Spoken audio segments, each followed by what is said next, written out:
They say some houses are empty, but this one remembers everything.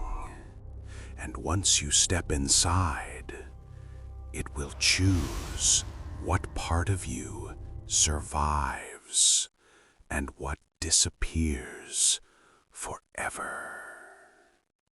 Evelyn had always been drawn to forgotten places, the abandoned streets, the old ruins, and the whisper of untold stories.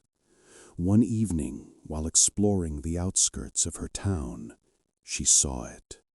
A house that seemed alive in its silence. Its windows were clouded with dust, its door hung loosely on rusted hinges, and shadows clung to the corners like they had weight. She hesitated, but curiosity won. With a soft creak, the door gave way. The first step inside felt like stepping onto a living floor, one that exhaled with every movement.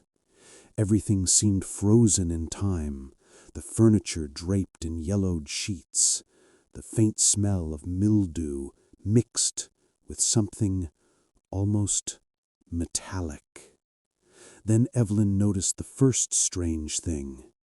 The brand clock on the wall was stopped at 3:17, and the mirror in the hallway reflected only half of her face. It was subtle, but deeply unsettling.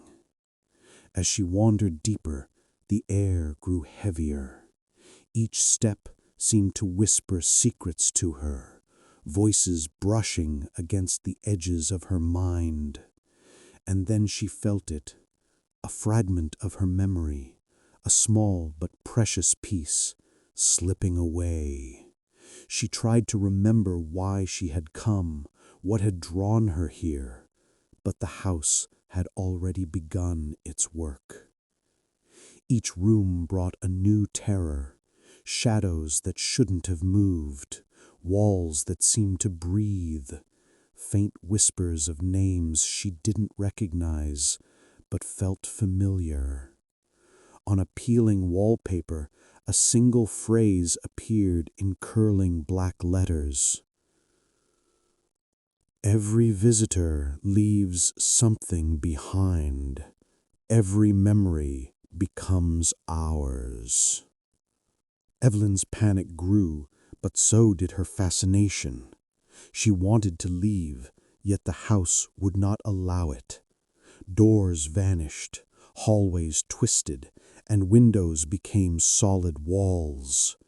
Each attempt to escape stole another fragment of her life, until she wondered if she was becoming someone else entirely. In the attic, she found a room lined with books and papers scattered on the floor. One book lay open, its pages written in a trembling hand.